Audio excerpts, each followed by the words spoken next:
Vamos falar um pouquinho sobre a educação na antiguidade, o que ela significa enquanto processo de informação e como é que isso surge na espécie humana quando você pensa em como que os seres humanos eles conseguem produzir através de uma comunicação mais requintada, mais refinada, aquela educação mais trabalhada no dia a dia, uma complexidade maior de organização. Então a gente tem que primeiro pensar o seguinte: comunicação organiza. Comunicação historicamente é um instrumento fantástico para a mudança das condições de comportamento de uma sociedade para um determinado fim. Então vamos repetir isso? Quando você pensa historicamente a comunicação, ela é uma ferramenta vital, ela é um instrumento vital, ela é uma condição vital para a organização social mais complexa. Quanto mais complexa a sociedade vai se tornando, a comunicação, por consequência, também está infiltrada no meio disso, se tornando também uma comunicação mais eficiente, mais complexa. Então o nosso grau de desenvolvimento da comunicação historicamente está associado diretamente à nossa capacidade de organização enquanto sociedade humana, enquanto coletividade. Ao longo da história da civilização humana, a comunicação vai expressando nela o potencial que os seres humanos têm de suprirem suas necessidades enquanto coletivo, enquanto coletividade, a organização das mais variadas instituições sociais ao longo do tempo. A comunicação exige um ordenamento social mais eficiente e ela mesma possibilita esse ordenamento. Então a história da comunicação se confunde, é instrumento, característica e expressão da própria organização humana. Na pré-história, quando você não tem o domínio da língua escrita e ainda não tem o domínio da língua falada, a gente tem aquilo que a gente chama de comunicação corporal. É a expressão do corpo que nos faz nos comunicar.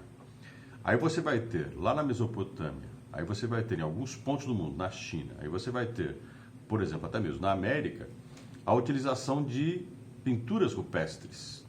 A expressão nas paredes das cavernas, nos desenhos, de uma simbologia humana em relação ao seu cotidiano.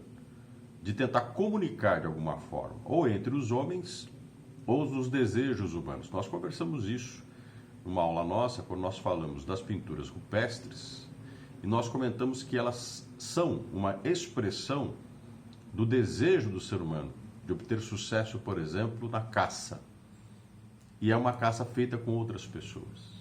Então imagine que lá na pré-história esses homens buscam caçar um animal de grande porte, em que o indivíduo sozinho não conseguiria fazer essa caça, ele nem tem instrumentos para isso, é pau e pedra mesmo. É tentar colocar o animal em um lugar, um desfiladeiro, num bloqueio, em que o animal não tenha como fugir, e é claro que esse animal vai atacar para poder se defender, e os seres humanos têm que ter instrumento e condição para isso. Mas eles têm que agir de forma coordenada. É como a gente organizando hoje os nossos trabalhos, organizando a nossa vida em sociedade, a gente faz isso dividindo funções. E aquele grupo vai ter que fazer isso. Alguém vai ter que ser, por exemplo, a isca para esse animal. Os outros vão ter que estar preparados para, de uma forma bastante sincronizada, entrarem em ação para poder abater o animal, para evitar o menor número de perdas de pessoas. E olha que perdas de pessoas ocorrem. Em alguns momentos, essas caças levam à morte de um grande número de sujeitos. A gente não pode esquecer disso. A caça na pré-história, a caça das sociedades primeiras da espécie humana, são caças complicadíssimas, né? Ainda mais porque o homem se transforma num ser carnívoro e a busca pela sua presa o expõe também como presa. Então esses seres humanos precisam se organizar. E ao se precisarem se organizar, tem que se comunicar. A comunicação inicialmente é uma comunicação de gritos, de gestos brutos, mas é uma organização. E ao longo do tempo, a coletividade humana vai passar de uma fase nômade, dessa fase do deslocamento constante à procura de sobrevivência, em torno de 300 mil anos antes de Cristo, até você chegar a 50, 60 mil anos em que você passa a ter um sedentarismo mais consolidado por uma parte desses grupos humanos. E quando você sedentariza, quando você se fixa num determinado lugar, você tem outras necessidades que vão surgindo. Por exemplo, o que é a sedentarização? Você dominar o cultivo de algum produto. Você domesticar animais. E você ter que organizar de forma mais complexa o grupo humano para que atenda a diversas funções distintas. Se tenho que proteger o território onde eu estou, porque eu vou ter ataque de outros grupos humanos querendo o meu território, e eu preciso me proteger desses grupos humanos, Uma parte de nós tem que se dedicar a serem guerreiros, combatentes, protetores do grupo. Esse grupo tem que ser alimentado, esse grupo tem que ser educado, esse grupo tem que ser instituído. Vai surgir a figura do guerreiro, a chamada divisão primeira da sociedade humana, ou divisão natural do trabalho que a gente chama, é a divisão entre o homem e a mulher. A mulher, por ser, dentro da espécie humana, o elemento mais importante da reprodução, a continuidade do grupo, e mesmo quando ela está no processo de continuidade do grupo, a necessidade de o outro, o homem, se transformar num protetor dessa continuidade. Então você vai criando uma série de mecanismos dentro da sociedade, de ações, relações em cadeia, em que a comunicação tem que definir esses papéis. A comunicação tem que informar, formar, está ligada à formação e à permanência dessa instrução ao longo do tempo. Determinados tipos de informações têm que começarem a ficar registradas para que quem vem depois possa utilizar esses conteúdos e essas informações para dar continuidade às necessidades de comportamento da coletividade. Então a comunicação vai entrar em tudo isso, está claro? Quando você tem a organização do Estado e a língua escrita, em torno de 5.000 a 3.000 anos antes de Cristo, você tem os desenhos, os hieroglifos, por exemplo, depois a escrita cuneiforme, que você vai desenvolver na Suméria, na mesma região da Mesopotâmia, você vai constituir códigos de leituras, códigos sonoros. Inicialmente você vai usar de desenhos que têm um significado comum ao grupo, que expressam através desses desenhos o que ele realmente é. Então você vai estabelecer desenhos mais importantes, figuras mais importantes coletivas, e depois esses desenhos vão ficando mais importantes pela sonoridade que eles geram. Eles vão se transformar em símbolos fonéticos, que nós, com a nossa linguagem hoje, é bem mais sofisticada. E essa condição se dá ao longo de milhares de anos. Quando você tem a produção da escrita cuneiforme em placas de barro, que depois são esquentadas no sol e em fornos, e você começa a empilhar registros, documentos, quanto ligados à arte, à política, à economia. O Egito Antigo tem uma estrutura de tributação por parte dos administradores, os contadores egípcios, né? Inclusive a figura, o papel do contador surge aí no Egito Antigo para a organização da produção agrícola das várias regiões à margem do Nilo, para que você possa distribuir alguns dos produtos fabricados, produzidos em algumas regiões, em outras que são carentes dele. E quem é que vai contabilizar a quantidade do que é produzido e vai estimular a quantidade do que é necessário produzir?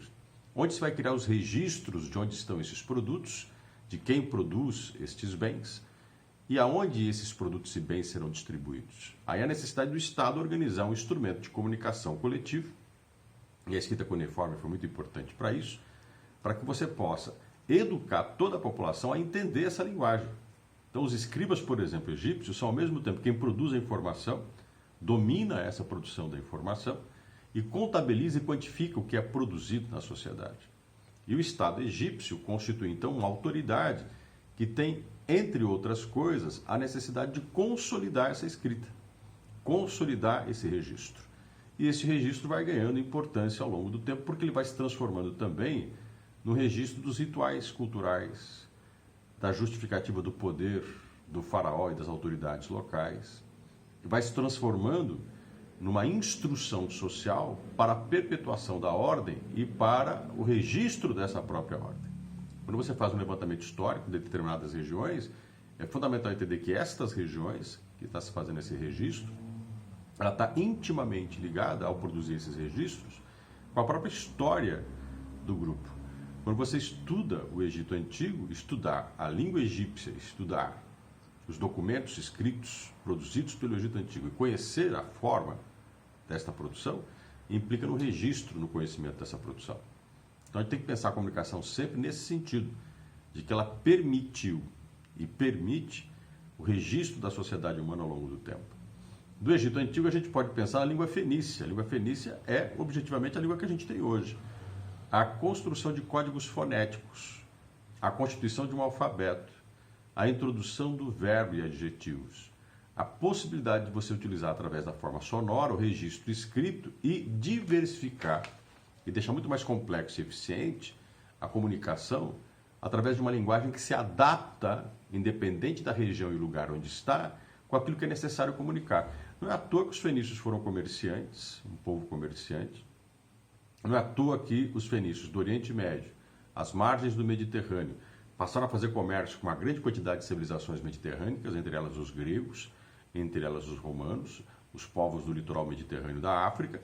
Não é à toa que os fenícios, como mercantis, como um povo mercantil, criou uma cadeia de relações econômicas onde a linguagem e a comunicação passou a influenciar outros povos e garantir uma expansão junto com estes povos de uma troca comercial cuja comunicação tem papel vital.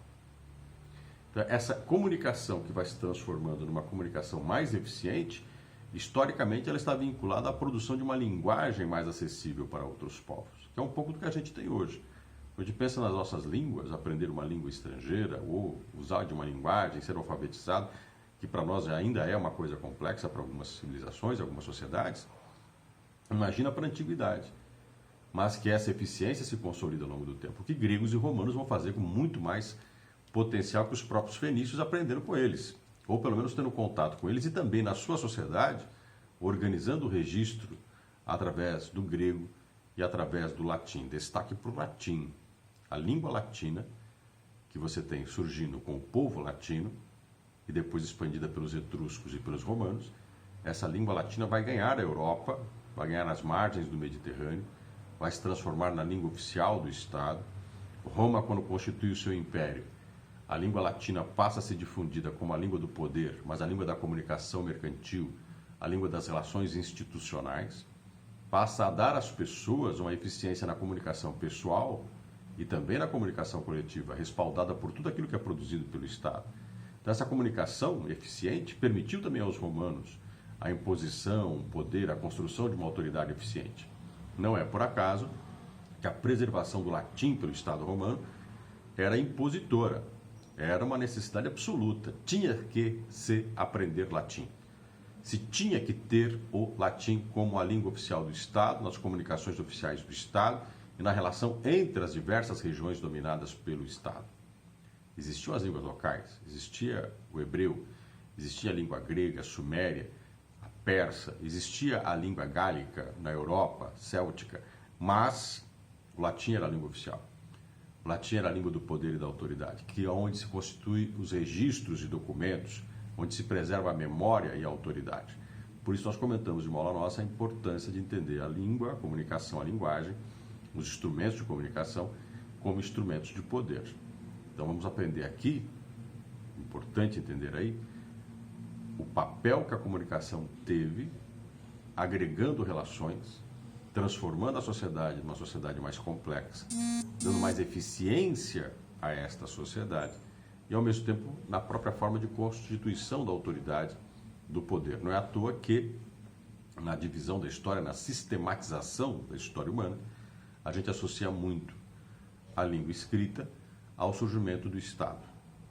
Quanto é importante entender o Estado, a organização complexa da sociedade obedecendo a uma autoridade instituída, organizada, oficializada, com uma ordem, com uma regra, associada à comunicação, associada à linguagem, associada aos instrumentos de perpetuação dessa autoridade ao longo de gerações. Tá claro? Aí a dica da nossa explicação inicial sobre a história da comunicação. Um abraço, até a próxima.